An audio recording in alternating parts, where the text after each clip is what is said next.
Snacking has become the modern addiction. Worse, it's been normalized and even glamorized. But the truth is, it's one of the biggest ways you're sabotaging your body and your mind. And if you're here, it means that part of you already wants to break free. And that's something to be proud of. Today, I'll reveal how snacking is secretly harming you, the real root causes behind your cravings, and the most practical, effective steps to finally stop. Plus some comfort, because in no way are you to be shamed. Whatever your problem is, I don't blame you, or myself, or anybody, because sugary, salty foods are addicting, and it's designed so that you become a drug addict. But if you're here, and at the end of this podcast, you'll finally be delivered of your shackles.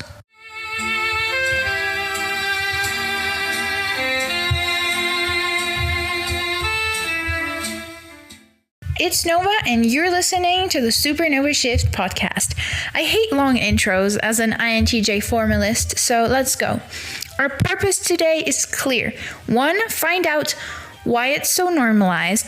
2, the science on how snacking is damaging your body and mind. 3, the root causes of your addiction, and actions to finally let go that are actually practical and that you can actually do right now. So let's start with chapter 1. Why is it so normalized? And when I talked about the fact that snacking was incredibly harmful for your mind and body and was your biggest sabotage, you maybe thought, snacking is not so bad. I can eat whatever I want, whenever I want. That's an anorexic, toxic mentality. It's okay to snack sometimes. But here's the thing, I'm all for eating balanced. I'm never, and I never was, for starving yourself or counting your calories, and I think that's so dumb. But eating a protein-rich diet with healthy fats, veggies, fruits, fiber, and treating yourself sometimes is the way. But snacking at its core is eating small amounts of food between meals. But even if it's healthy, like nuts, dried raisins, or whatever, it's not the best for a lot of reasons. And I'm not shaming you for being addicted, because processed snacks, sugary or salty, are drugs. And whatever, if you snack on junk food, that is, they have literal chemicals in there to make you addicted. That's why when you have a few chips or crisps or whatever you like to call them, you want to eat another and another. And it's not entirely your fault, because society is promoting this unhealthy behavior. But now it's time to take responsibility and action. Coming from France, I was always very surprised by the fact that, for example, in the United States, even though I've never been there, I've seen a lot of videos where it transpires, like you can tell that it's in the culture to like snack and kind of eat constantly. And not only there, I also lived in Finland, and in Finland it's also in the kind of, well, I would say the modern culture, of course, not their ancient culture. But they eat like 5 times a day and they snack all the time. And that's why their population is very overweight overall. But that's an entirely other topic. And I talked about it in another podcast. But what's the science behind this? How does it actually hurt your body? Because I've had a lot of people tell me that I was wrong. But the thing is, I'm about to break to you like all the science that you cannot argue with. Here are the 8 points that you won't forget after learning, and it will just stay in your brain forever. The first one is the blood sugar roller coaster. If you constantly eat snacks, you get constant glucose spikes. Your glucose will spike up because you're eating some of it. And then even small rises causes insulin to surge. That leads to crashes, that leads to fatigue, irritability, and cravings. And over time, you're actually going to build insulin resistance, and that leads to weight gain, prediabetes, diabetes, and damaged blood vessels, nerves, and organs. Insulin resistance is when your body makes insulin, so your pancreas makes insulin, but too much, and your cells don't respond properly, leaving the sugar trapped in your blood. So insulin resistance is like living in a hotel where every room is locked. Normally, the insulin, which is the key that opens the door, so glucose, the energy your body runs on, can get inside. But when you become resistant, the locks get rusty and the keys stop working. So the hotel owner, aka your pancreas, tries to make more and more keys, aka insulin, but eventually the doors won't open anymore and sugar kind of piles up in the hallway, which is your bloodstream. That leaves you tired, inflamed, and out of balance. And you could also develop diabetes. The second one is hormonal disruption, because insulin is going to stay elevated with frequent eating, right? If you eat, let's say, 5 times a day, like Finnish people do in their culture, your insulin is going to stay elevated, and that will block fat burning. Then there's going to the 2 hormones that control hunger and satiety, leptin and ghrelin, are going to get confused. So you stop recognizing real hunger. You can check out the hormone episode that is on this channel for this, because it has everything on hormones. And cortisol, which is one of the stress hormones, will increase with irregular eating patterns that stress the body. And the more cortisol you have, the more stress, the more fat is stored, and the worse your sleep is. The next thing is gut health damage. I have a full episode on gut health. You can check that one out. It's really a full guide on how to help fix, heal, whatever you like to call it, your gut. But your gut needs resting time via the migrating motor complex to sweep away waste and bacteria. That's why some people do intermittent fasting, to let the gut rest and reset in a way so that it functions better later and absorbs all the nutrients better later. So constant snacking with no downtime is going to lead to a lot of bloating, indigestion, and bacterial overgrowth, which has an SIBO risk, which is small intestinal bacterial overgrowth, and that will lead to gas, bloating, fatigue, brain fog, very sudden mood shifts, food intolerances as well, weight issues, etc. The fourth point is kind of the most obvious one, which is dental health, but people completely forget about the dental health aspect. With every bite, oral bacteria produce acid, which leads to enamel erosion. And constant eating, aka will lead to constant acid attacks, which will lead to cavities, gum issues. Plus, something that nobody ever talks about, it's not just about having white teeth, studies are working on the fact that dental health is really closely linked to your brain health. Then there's mitochondrial burnout, because mitochondria are the powerhouse of your cells, right? And they produce energy and are kind of like the fat burning furnaces of your body. But your cells aren't meant to burn fuel non-stop. Continuous feeding will lead to more oxidative stress and faster cellular aging, because no matter what you're snacking on, it's going to make you age faster. Retinol won't save you this time. And oxidative stress is something that, a lot of skincare videos have on there, like, oxidative stress and stuff, but they never actually explain what it is. It's basically when there's too much free radicals in your body, so that means unstable molecules, and not enough antioxidants to neutralize these free radicals. When it comes to inflammation and aging, frequent glucose spikes will increase your AGEs, which is advanced glycation end products. AGEs is basically a complicated word, like advanced glycation end products, to say that there are harmful compounds that form when excess sugar in your blood attaches to protein or fats in your body. So this process, called glycation, makes those proteins stiff and less functional over time. So over time, AGEs build up and damage tissues, speeding up aging by breaking down collagen in the skin. That causes wrinkles and a loss of elasticity in your skin, and harming organs through inflammation and oxidative stress, which now we know what it is. In short, frequent sugar spikes mean more AGEs, so faster aging inside and out. AGEs will, like we said, damage skin collagen, think wrinkles, blood vessels, think aging heart, and brain tissue, think forgetting where your purse is 24/7.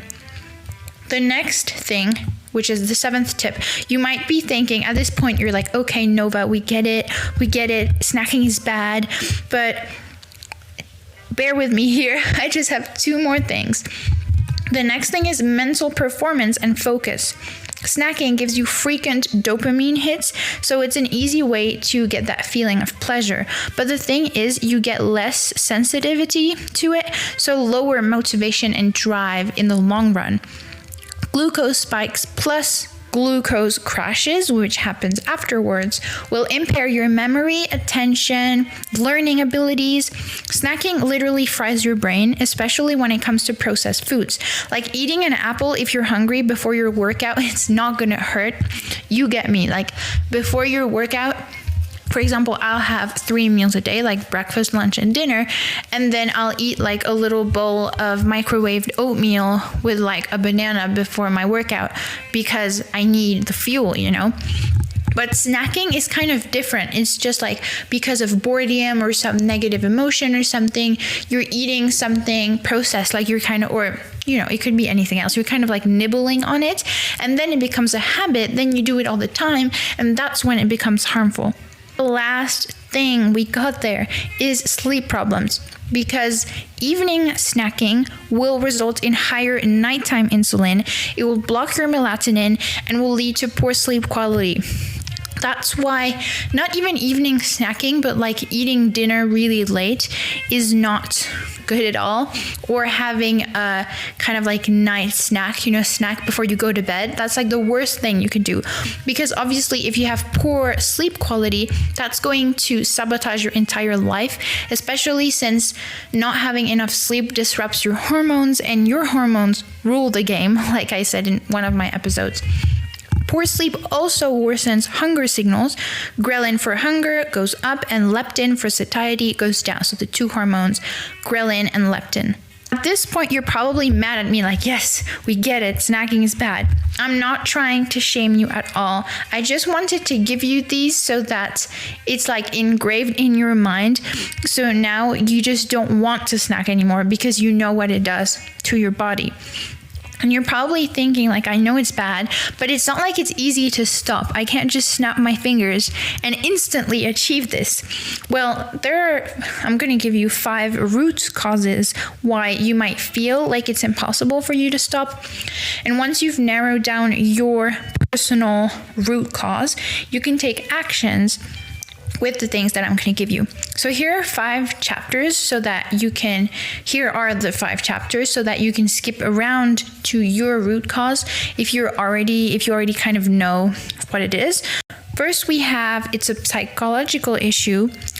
Then we have your hormones might be out of balance. Something's wrong with your diet. You just have a pure addiction, and it's a mindset issue. I'm going to go way deeper into all of these. For the first one, if it's a psychological issue, in this case, addiction to snacking could come from your emotions or negative experiences that you had in the past. When it comes to emotional snacking, it could come from fear, stress, sadness, like any negative emotion that you want to silence. And for negative past experiences, it could be that as a child you were maybe forbidden to eat a certain type of food. For me, it was candy. I was forbidden to eat candy. My parents were very strict on that.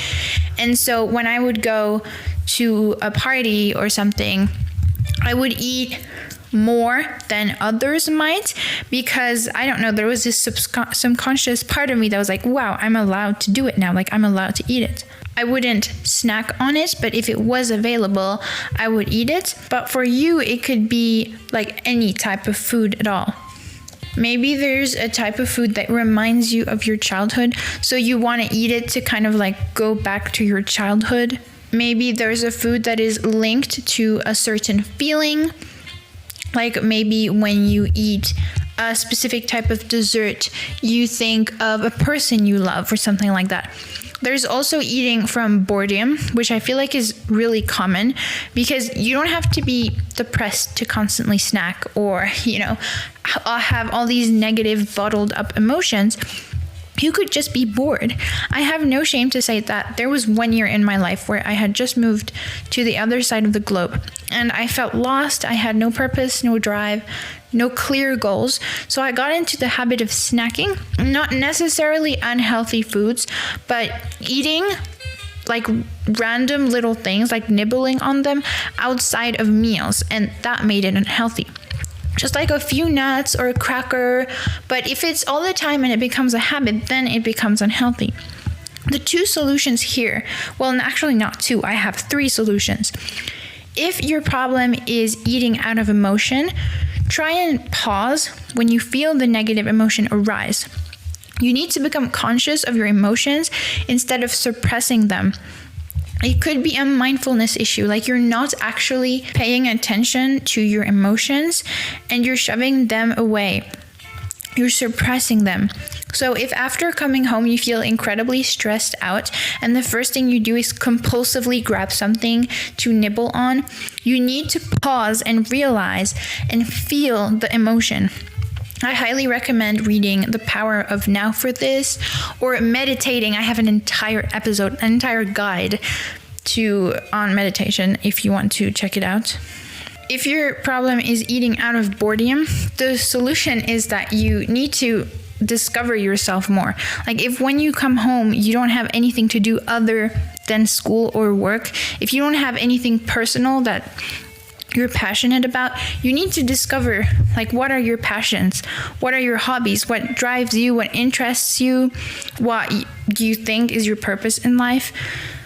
I really recommend doing shadow work prompts that you can easily find on Pinterest, where you force yourself to think about those things. If you don't have an answer, you need to try new things, because some people are just lucky and discover their passions early on. Like I discovered that my passion was ballet really early on. But if you don't yet, you need to experience new things. Go to random classes. Like, have you tried playing the drums before? Have you tried pottery? Have you tried rock climbing, surfing, martial arts? Think about the movies that you like and why you like them. That can really help, because maybe you like The Devil Wears Prada because you secretly love fashion. Maybe you love murder mysteries because you're interested in problem solving. You can really try and analyze the movies that you like and why you like them so much, or books, or music, could be any content that you consume. And last but not least, if you do compulsive snacking where you can't seem to control yourself, the root of it could be deep in your childhood or some other deep uncovered problem.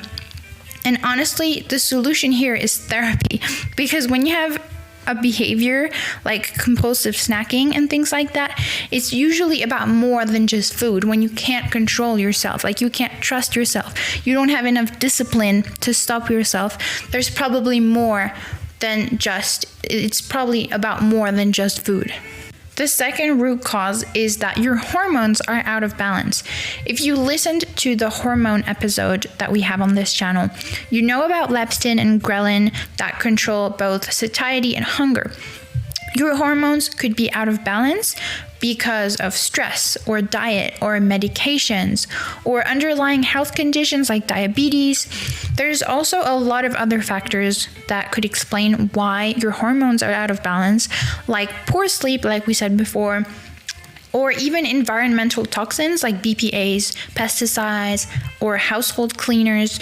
Or it could be from a lack of movement or over-exercising, because over-exercising also messes up with your hormones. That's why if women over-exercise, they lose their period.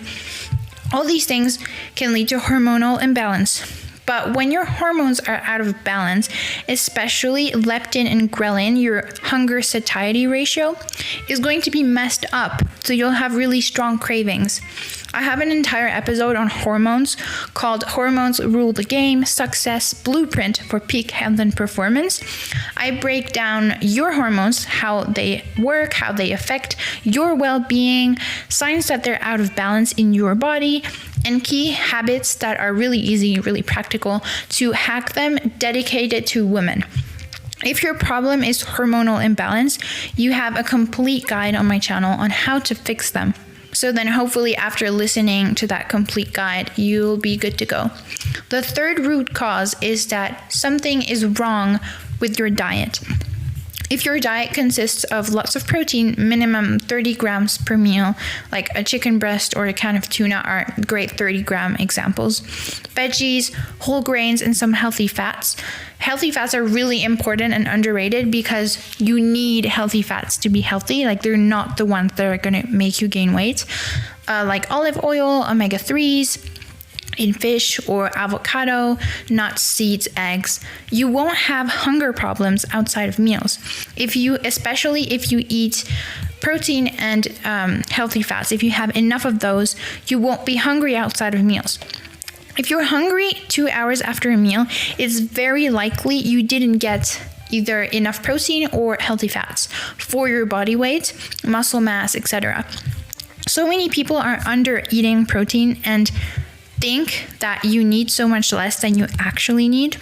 Under eating protein has devastating results on literally everything and directly impacts your life. It might sound silly, but it's true. The modern man, especially the modern woman, is seriously lacking in protein.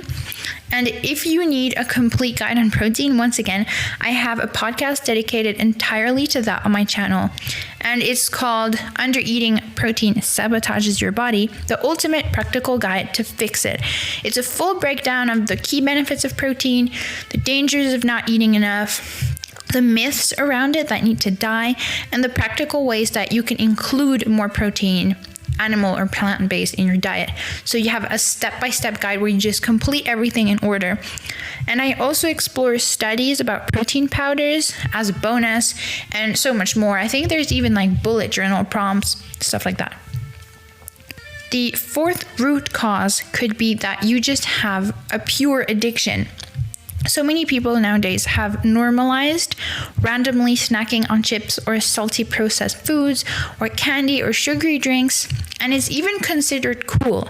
Like, what the heck? I mean, the influencers that nonchalantly sip on an energy drink, or even this guy in your school hallway that's sipping on an energy drink, or this other influencer that's eating hot Cheetos while talking about how her boyfriend cheated on her or something. You see where I'm going? Snacks are also engineered by food companies to be addictive. They design snacks to have the perfect mix of sugar, salt, and fat that maximizes pleasure and dopamine hits. So that makes you crave more. That's why when you take one chip, then you want to eat the entire bag, and you end up eating the entire bag. And also additives like flavor intensifiers or emulsifiers will intensify the taste without nourishing your body, and fast digesting carbs will cause energy spikes, making you crash, and then you eat more of it, and then you crash. It gets into this vicious circle. Plus, many processed foods, like chips, are made to melt in your mouth, so it tricks your brain into underestimating how much you've eaten.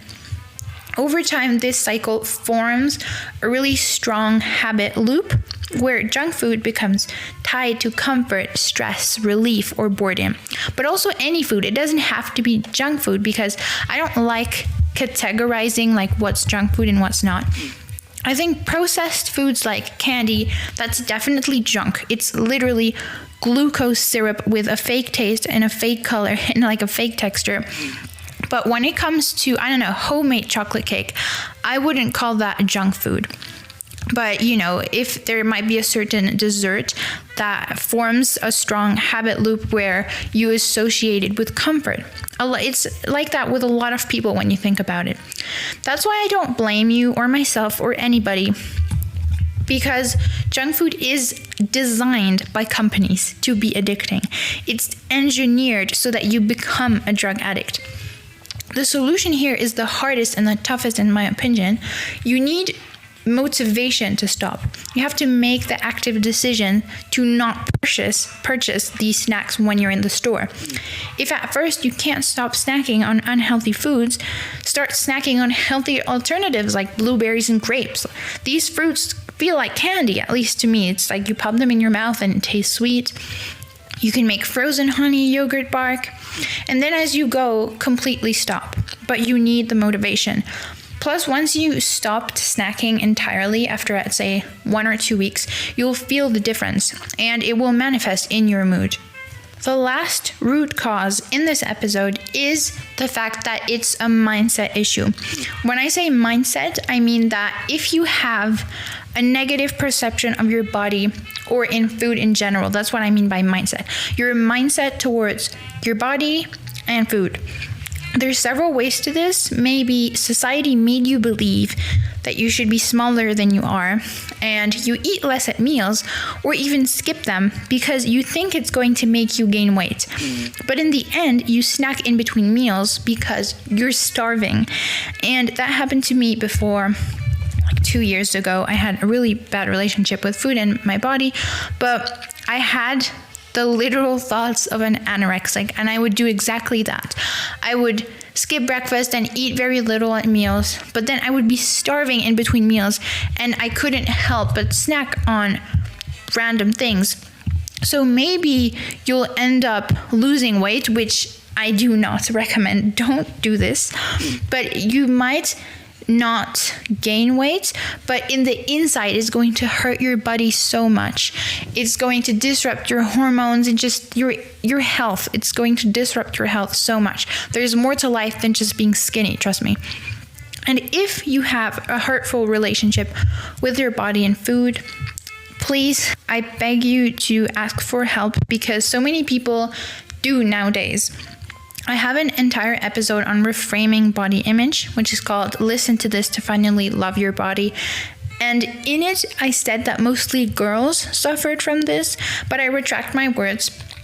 I think young girls and boys equally suffer, especially young girls and boys, suffer from this distortion of reality that society shoves in our brain.